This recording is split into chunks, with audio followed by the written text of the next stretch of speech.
So anxiety is probably the number one prominent feature in ASD, and this is most often the result of mind blindness, emotions blindness, and executive function deficits, some of which would include emotional dysregulation, low frustration tolerance, problems shifting focus, and numerous others. Now, unfortunately for the NT wife, these traits, which are largely hardwired, look as if her autistic husband is being insensitive, selfish, uncaring, and even narcissistic. So she downloads these traits as purposeful with malicious intent, and it's totally understandable why she would do that. However, when she makes this shift of now viewing herself as a victim of emotional abuse, she can understandably get angry and try to fix the situation, which results in raising his anxiety even more. And so now you're in this downward spiral where you, the NT wife, get nothing accomplished other than being on the receiving end of shutdowns, meltdowns, and false agreement. False agreement being he just goes along with whatever you say to hurry up and get the conversation over with. So now you're in a situation where your intentions are of the best. You're trying to remedy these disconnects in the relationship, but he's downloading your attempt as criticism. It raises his anxiety, and he disconnects even more. So, ladies, you have to think in terms of anxiety reduction. As long as he's anxious, you'll get nowhere. Let me repeat this. As long as he's anxious and you are a source of his anxiety, and unfortunately in too many cases you're his number one source of anxiety, you get nowhere. So when you change how you react to him, a nice organic consequence of that is you change him. Let me repeat this. When you change how you react to your autistic husband, you by default change him. And it has to start with a new paradigm, and that is this. I've got to find a way to reduce his anxiety, otherwise communication will always break down. And the number one way I can do this is by changing how I'm processing his behavior. So we go from selfishness, insensitivity, uncaring narcissism, to he has mind blindness, emotions blindness, executive function deficits, all of which result in anxiety. Until you make that paradigm shift, you're stuck. Listen to what these wives have had to say about this. This is from our recent NT Ladies Only group. So Mark, listen, I just want to chime in here because I'm really resonating with everything that the ladies are saying. And I just want to say, I would say in the past 3 weeks or so, there's been a significant shift in my relationship with my husband. Not so much by what he's done, but how I've changed how I view certain things that happen. And so the first thing I started with was learning to identify his deficits. So similar to how my young son had this whole, he was diagnosed with Asperger's as well. He has this 11-page printout of everything that he's deficit in, and we give it to the school, and the school accommodates everything so that he can succeed. And I was like, my husband has the same deficits, but he doesn't have this line-by-line paper that tells everyone how to respond to him. So I was like, the first thing I did was I have to learn what his deficits are. So he has mind blindness, but what degree does he have it in? Because we all know this is a spectrum. So all of our husbands have blindness to a different degree. One of our husbands may hug us when our dog passes away, and the other one, like we notice, won't do anything. But that doesn't mean that they both don't have Asperger's. And so first I educated myself in identifying where is my husband's mind blindness, where is his alexithymia, where is he deficit in his executive functions, and where does his anxiety peak? And once I learned to identify the patterns, I could then understand that it wasn't about me. It was about his deficits.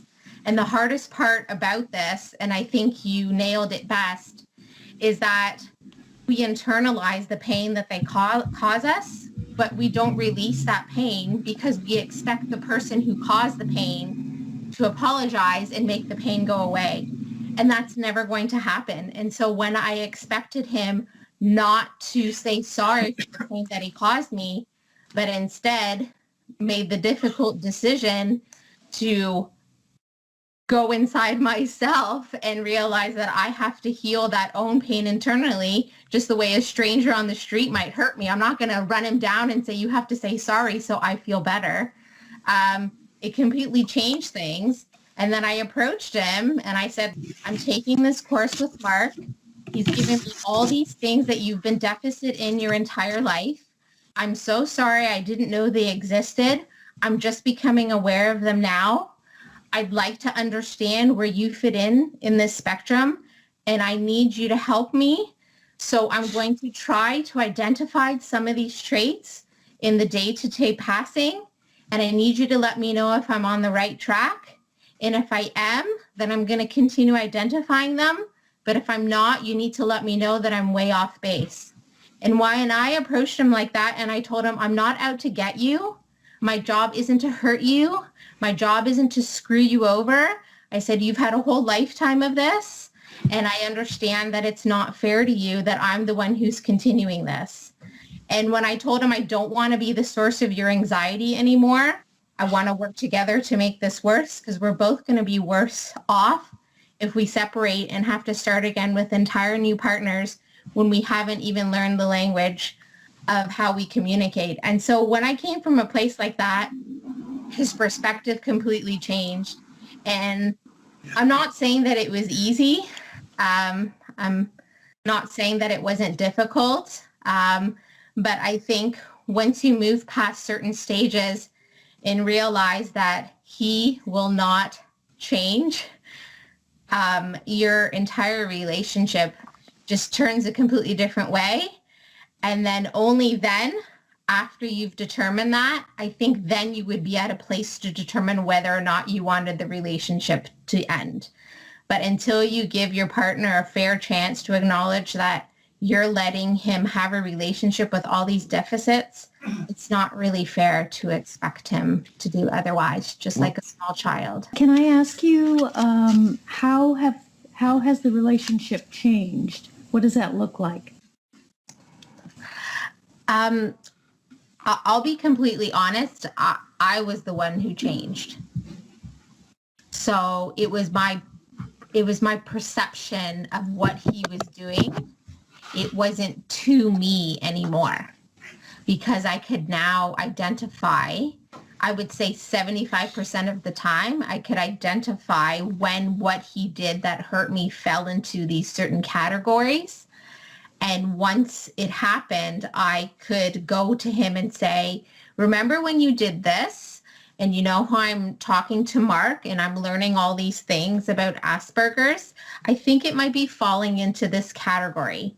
Do you feel like that's an accurate representation of what just happened?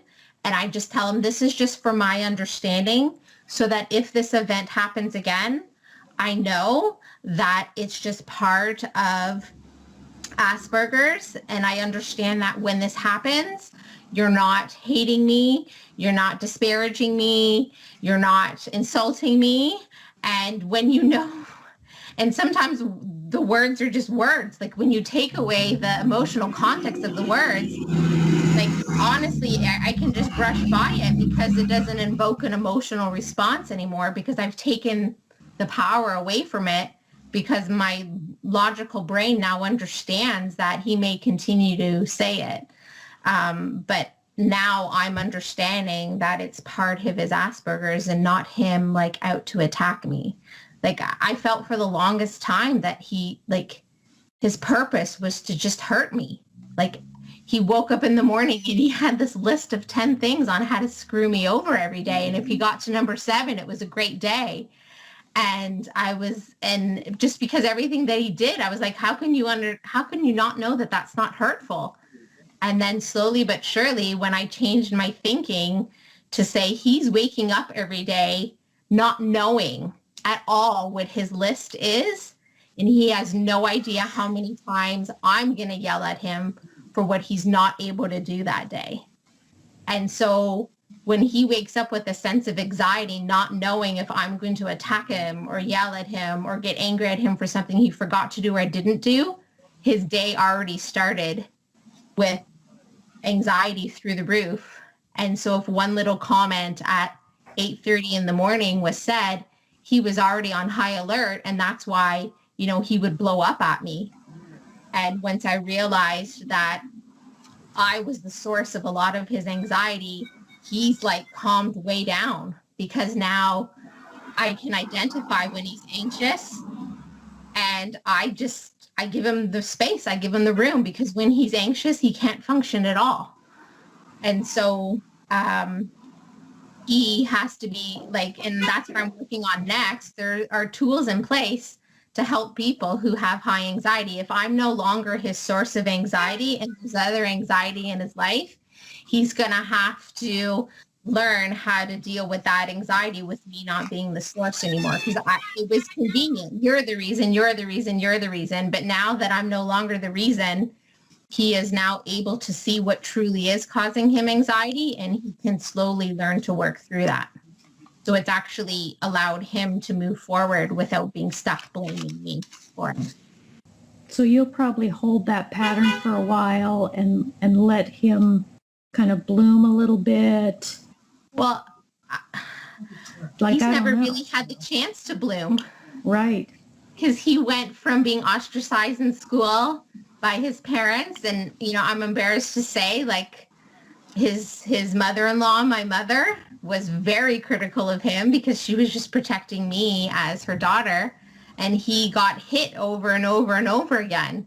And now here we are. He's in his early 40s. It's the first time in his life where he's probably just taken a full breath of air and been like, I think I might be able to do this because I'm not alone anymore, and someone actually understands what I'm going through. And so, if we had, and I know we're all very empathetic here. And if you can turn that around and pretend like that was when you found this group and you saw Cassandra syndrome and you just got like emotional because you saw that there were other people who understood what you were going through, it's kind of the same thing for him, where now he's like, somebody understands why I've been going through life completely paralyzed, not knowing what to do. And now I have an ally to help me instead of having to fight against the person that I actually really do love. I'm just really crappy at showing her. Yeah, I actually kind of wanted to pretty much tell a similar story and just say something positive in the last 2 weeks. I've also really, through this group and through him and your other group, Mark, managed to like remove a lot of the resentment and understand that I don't have to argue every point. I felt like I had to argue because I thought he was putting me down, and I had to stand up for myself to, maintain myself. But when you can understand that he's not putting you down to put you down, he's putting you down to, or he's commenting to try to reduce his own anxiety and to try to maintain his own, tiny piece of self-esteem he's got. Once I could move into that space, I could stop fighting all the time. And really I just feel like we've had this circuit breaker that I've been looking for a couple of years.